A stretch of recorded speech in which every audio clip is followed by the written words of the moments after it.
En los últimos tiempos hemos conocido indignantes y sensibles casos de colusión y abusos en mercados tan importantes como el de los medicamentos, el papel higiénico, los pollos, y que han perjudicado a los chilenos. Para evitar que estas situaciones se repitan, vamos a fortalecer la competencia y combatir con mayor fuerza la colusión y los abusos, con las siguientes medidas. Primero, fortalecer la Fiscalía Nacional Económica, que es el organismo público que debe velar por la libre competencia, con nuevas herramientas para prevenir, investigar, denunciar a los carteles y a las conductas anticompetitivas. Vamos a incrementar las sanciones a los denominados delitos de cuello y corbata. Tercer pilar, protección de los derechos de los trabajadores.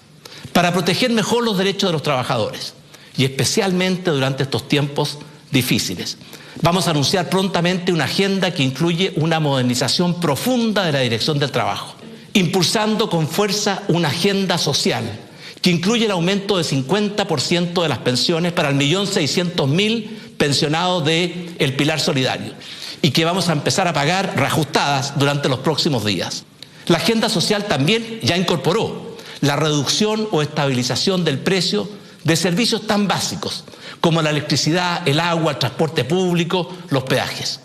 Y también la reducción a la mitad del costo del transporte público para nuestros adultos mayores. Estamos implementando una agenda de protección del empleo, de apoyo a las pymes, de fomento a la inversión, a la reconstrucción y además enfrentando un fuerte impulso reactivador a nuestra economía. Deben ser complementadas con una hoja de ruta de futuro que en forma responsable y con amplia participación de los distintos poderes del Estado, las organizaciones sociales y la ciudadanía nos permita avanzar con seguridad y fortaleza para enfrentar otras grandes misiones y grandes desafíos que sabemos tenemos por delante y que incluyen, primero, fortalecer una cultura de respeto a los derechos humanos de todas las personas en todo tiempo, lugar y circunstancia.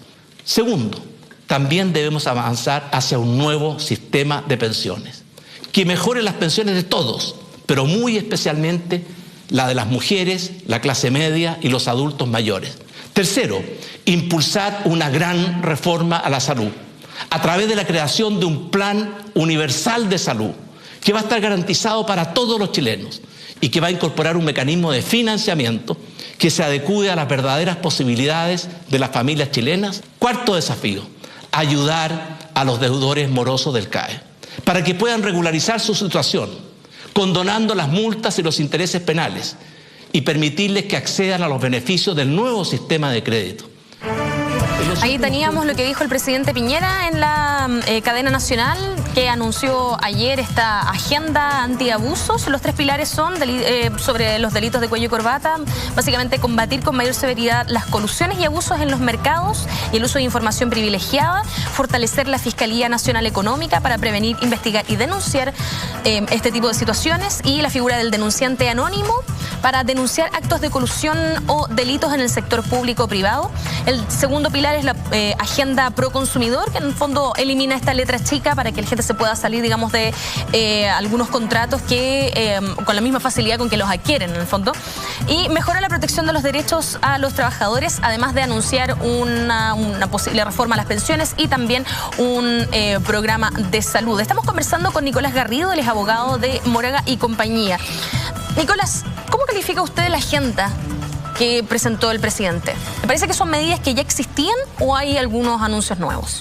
Efectivamente son medidas que ya existían, ¿ya? Ahora, eso no quiere decir que yo lo califique de manera negativa. Como te dije, va en un buen camino, pero voy punto por punto, pilar por pilar. La número uno, fortalecer la Fiscalía Nacional Económica. ¿Existen las facultades hoy día investigativas de la Fiscalía Nacional Económica? Sí existen. La Fiscalía Nacional Económica puede desarrejar, puede interceptar las comunicaciones tuyas, las mías, puede pedirle a cualquier empresa de comunicaciones que nos manden todas las comunicaciones privadas de personas. O sea, puede hacer una serie de cosas que son bastante excepcionales en el sistema procesal penal. Pero entonces, ¿qué falla? ¿Qué falla? Y me voy a adelantar con el pilar número 2, derechos a los consumidores, y pilar número 3, derechos a los trabajadores. No es una cuestión de ley, en mi opinión, porque el papel lo puede aguantar todo. Podríamos poner penas de 100 años. pero eso no va a quitar que sigan pasando estos delitos, ¿ya? Hay estudios que dicen que la pena no es disuasiva per se. O sea, en estados, por ejemplo, como en Texas, en Estados Unidos, hay pena de muerte, pero eso no necesariamente ha llevado a que se disminuyan los delitos que la merezcan. Por lo tanto, ¿qué hacemos? Hay que fiscalizar más, eso es cliché casi en Chile, pero ¿cómo? Hay que darle más recursos a la Fiscalía, hay que darle más recursos a los tribunales, hay que darle más recursos a la Defensoría. ¿Y por qué lo digo? Y no porque yo enarbole esas instituciones, porque como te dije, han funcionado desde el 18 de octubre y han funcionado de manera excepcional, han funcionado a deshorario. O sea, hay jueces que se están constituyendo en la noche a ir a lugares, ¿no es cierto?, por esta denuncia en la Plaza Baquedano. Fueron los jueces en la madrugada. Los defensores penales públicos trabajan los fines de semana. Los fiscales, tú le vas a preguntar a cualquier fiscal, que yo escuchaba el otro día a un periodista, decir, ¿dónde están los fiscales? Yo pensaba, vaya a las fiscalías a ver dónde están. Vaya a los tribunales a diario, como vamos todos nosotros, y van a ver a los fiscales trabajando y los van a ver con unas maletas que tienen probablemente 100 causas dentro y que siguen trabajando a pesar de la elevada carga de causa. Entonces... Pero perdón, eso que usted nos describe ahora, ¿cómo se está financiando? ¿Es con el mismo dinero con el que digamos, con este sistema colapsado que teníamos antes? Claro, el tema es que el sistema, yo diría que colapsó desde un inicio, esto es bastante concordado, o sea, desde un inicio la reforma procesal penal, que al final, ¿no es cierto?, a la gente le interesa que la gente se vaya a la cárcel, por lo tanto estamos hablando de eso, se estimó un número limitado de fiscales. O sea, si tú me preguntas derechamente cómo se soluciona esto, señor presidente, más recursos al Ministerio Público. Señor presidente, y de hecho el fiscal nacional lo está pidiendo que se creen más fiscalías de alta complejidad, sobre todo para este tipo de delitos. Este delito, como los delitos de colusión, necesariamente requieren un equipo investigativo que ya existe, pero es de muy alta complejidad, de muchos recursos, porque se enfrentan, y que está muy bien que así sea, se enfrentan a contrapartes que sí los tienen, que tienen muchos abogados, que tienen muchos equipos económicos y que se defienden y tienen todo el derecho a hacerlo. Entonces, ¿nos faltan profesionales? Yo no afirmaría que faltan profesionales, ni tampoco diría, como han dicho otras personas, que las policías no tienen la especialización suficiente, porque la Policía de Investigaciones y los Carabineros de Chile, a las cuales la Fiscalía Nacional Económica puede echar mano, efectivamente han tenido una especialización muy avanzada en los últimos años, progresiva. Pero faltan recursos, diría en general, o sea, faltan tribunales. Si tú me preguntaras de nuevo, si la gente me diría, ya, pero ¿cómo se soluciona esto? Dupliquen el número de tribunales, así mismo. ¿Cómo se soluciona con las cortes de apelaciones? ¿Qué pasa con los derechos de las personas? La corte de apelaciones tiene una cantidad muy limitada de número de salas y funciona todos los días de manera atochada. O sea, es increíble lo que pasa y a mí me encantaría que ojalá algún día la gente pudiera ver esto, porque lamentablemente, e incluso entre nosotros los abogados de repente preguntan, oye, pero es que el fiscal tal y los fiscales que no hacen nada, y uno le pregunta a ese abogado y dice, ¿y tú a cuántos fiscales estás viendo investigar? ¿A cuántos has visto hoy día investigar? Y yo te digo personalmente, mi corta experiencia, pero los veo trabajar a diario y bastante. Entonces la agenda va por un buen camino, ¿ya? Pero, por ejemplo, pasa lo mismo con los derechos de los consumidores. No sé si te ha pasado a ti, pero yo creo que a toda la gente le ha pasado alguna vez que compra algo y no sabe a dónde ir, ¿no es cierto? Es bastante común. Y reclaman en el fondo directamente a la empresa y después también con lo que pasó, me parece que el año pasado, a principios de este año también, que le quitaron ciertas atribuciones al CERNAC. Claro, que le quitaron los dientes al CERNAC, ¿no es cierto?, el Tribunal Constitucional. Pero yo voy un paso más atrás de eso y que se relaciona justamente a lo que te estaba diciendo anteriormente. La gente ni siquiera sabe, yo diría, cuando yo le pregunto a la gente así de pie en la calle normalmente, me pasa muchas veces, a dónde puede ir a exigir justicia gratuita, a exigir asesoría, porque lo primero, antes de saber los derechos, es saber cómo ejecutarlos. Si los derechos existen. Tú me hablabas hace un minuto de la famosa y que todos conocen, la letra chica, ¿no es cierto?, la ley del consumidor, esa letra que te viene acá y que todos hay que leerla completa antes de meterse en algún y al final, honestamente, contrato. Ni siquiera yo la leo. ¿Ya? ¿Y por qué no la leo? Yo sé que te da risa, ¿por qué no la leo? Porque yo sé que la ley de protección del consumidor dice que esas cláusulas, si son abusivas, son nulas. Pero, entonces, ¿quién pone quién dice que es abusivo y que no? Ahí está, los tribunales. Y por eso yo te quería hacer el enlace o el link con que, ¿cómo solucionamos el tema? Con mayores jueces, con mayor número. Los jueces son buenos. Pueden fallar de repente, a uno no le puede gustar o no, porque son cosas interpretativas. La ley tiene que ser general. La ley no puede solucionar tu problema en particular ni el mío, porque sería impracticable, ¿ya? Pero el tema es que se confunde uno, si es que las personas tienen acceso o no a la justicia, con qué diga la ley. O sea, la ley está en el último espectro del asunto. Entonces, también, en el segundo pilar, ¿por qué no le damos más recursos, señor presidente, a la Corporación de Asistencia Judicial? La Corporación de Asistencia Judicial es el lugar, el organismo público donde dan todos los abogados que salen de la Escuela de Derecho y hacen su práctica, la conocida práctica, ¿no es cierto? Y lamentablemente uno está solo ahí 6 meses. ¿ya? Y de hecho hay oficinas que proveen un servicio de excelencia, o sea, también se critica mucho, pero lo hacen y protegen muchos derechos. Y tú me preguntas a mí, bueno, ¿pero qué pasa con esa institución? ¿Cómo mejoramos los derechos de los consumidores de la gente que no puede pagar abogados? Porque la gente que puede pagar abogados es otro tema. Yo digo, más recursos a esa oficina. O sea, yo estuve en una oficina, en la oficina de Derechos Humanos, que me acuerdo que había un computador y había una impresora. Y yo no fui hace tanto a esa oficina, ¿ya? Hace unos 10 años. Entonces, la gente de repente escuchando eso, ¿pero cómo? Si hay recursos para todo, hay agencias gigantes en el Estado. Y yo digo, sí, precisamente ese es el problema. Ese es el problema, es una dirección tal vez de recursos. Ahora, obviamente la solución no está simplemente en exigir y exigir más recursos, porque eso no es factible.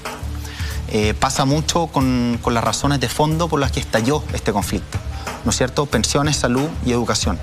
Si los recursos fueran ilimitados, todos tendríamos el problema solucionado, pero no lo son. Entonces, diríjanse los recursos a las instituciones de manera razonable. O sea, no puede ser que hayan oficinas que no tengan computadores para todos los postulantes para proteger los derechos de la gente que más lo necesita. Tercer pilar, derechos de los trabajadores. Se puso un párrafo, de hecho el anuncio del presidente fue bastante escueto en ese sentido, y dijo, vamos a fortalecer con mayores recursos a la dirección del trabajo, ¿no es cierto? Ahí está, en mi opinión, bien dirigido el mensaje, porque hecho, efectivamente eso es lo que falta. Dice, incorporar tecnología digital para facilitar la relación entre trabajadores, empleadores y la dirección del trabajo, y a promover la mediación voluntaria entre trabajadores y empleadores por parte de la dirección del trabajo para facilitar acuerdos y encontrar soluciones. Claro. Incorpora, ¿no es cierto?, entonces, dar más recursos y la tecnología para la dirección del trabajo. Yo diría que el primero está bien direccionado, el segundo es necesario, siempre es mejor, ¿no es cierto?, hacer más eficientes las comunicaciones, pero ya existe. O sea, uno va a la dirección del trabajo y te atienden de manera bastante eficiente. O sea, tu hora es puntual, hay inspectores, yo te digo, está sobrepasado. Está bien, pero por eso es que uno va a las oficinas y hay un montón de gente y hay que esperar muchísimo. Hay mucha gente. Y si se le pasa, por ejemplo, un número, la gente ya no tiene que ir a sacar otro y espera durante toda la tarde. Toda la razón, pero no sé si te fijas que en el fondo volvemos al mismo problema de base, que sería crear de repente otra oficina de dirección del trabajo. Y el tema no es solo que hay mucha gente, ahí efectivamente está lleno, me ha tocado, y una lista de espera gigante, está siempre lleno, pero el tema es a dónde se van esos reclamos, y esos reclamos se van de nuevo a los tribunales del trabajo. Y los tribunales del trabajo, para ponerte un ejemplo, son los tribunales que más causas han tenido desde sus proyecciones. O sea, están completamente sobrepasados la estadística porque no se previó la cantidad de demandas que iban a haber. Para darte un ejemplo aún más concreto, uno va y uno pone cualquier tipo de demanda por despido injustificado y a uno le pueden hasta dar audiencia 6 meses después. Esa es la primera audiencia. Después hay otra audiencia y finalmente cuando llegamos a juicio, si es necesario, puede haber pasado 1 año y medio. Entonces, ¿cuál es el problema de base de eso? Si tú me dices, ¿es la ley? Pongamos en una ley que los tribunales tienen que funcionar más rápido, no. Si no, por ponerlo en una ley, van a funcionar más rápido en la práctica. Hay que hacer más tribunales simplemente. Y por eso mismo hay incluso, bueno, en Santiago hay 2 juzgados de letra del trabajo, por ejemplo, e incluso los juzgados, en la época del estallido social, estaban debatiendo si irse o no con las huelgas, ¿no es cierto?, las marchas, que es perfectamente legítimo, son funcionarios igual que cualquier otra persona, pero tuvieron la nobleza, dada la función y dado que ellos saben todo lo que te estoy diciendo, porque si ellos se van a marcha, si la fiscalía deja de funcionar, ahí sí que estamos en un problema mayúsculo, que afortunadamente no pasó, porque no solamente vamos a estar exigiendo más derechos, sino que todos los derechos y todas las infracciones a los derechos que en verdad han ocurrido, no se deben negar, desde el 18 de octubre, para los 2 lados, ¿ya? No hubieran tenido sede a donde ir. Entonces, de nuevo, volviendo, la agenda está bien dirigida, las intenciones son buenas, pero a mí me parece que no se debería apurar cuestiones que son bastante técnicas, porque si no al final vamos a terminar, lo que tú bien decías, en fallos acordados, porque efectivamente con las farmacias, por ejemplo, la figura legal, ya el tipo legal que se utilizó para efectos de la colusión no era el ideal, por varias razones técnicas. Ahora hay un delito nuevo de colusión, que está mejor acabado, pero tú me dices, ya, pero ese delito va a funcionar, no sé. ¿Cuál es la mejor manera de prevenir que funcione? Teniendo fiscales que se dediquen exclusivamente a esa investigación, teniendo, ¿no es cierto?, tribunales que tengan debidamente el tiempo y tengan la cantidad de funcionarios necesarios para ceñirse a ese trabajo. Entonces, siempre volvemos a esa causa base, que yo la entiendo porque es un sistema bastante nuevo también, es un sistema que lleva 20 años, ¿no es cierto?, el procesal penal, y a mí en lo personal me gusta y me apasiona que la gente exija. Tiene que exigir sus derechos, pero tenemos que ser conscientes también de que es un sistema que es normal que se vaya adecuando.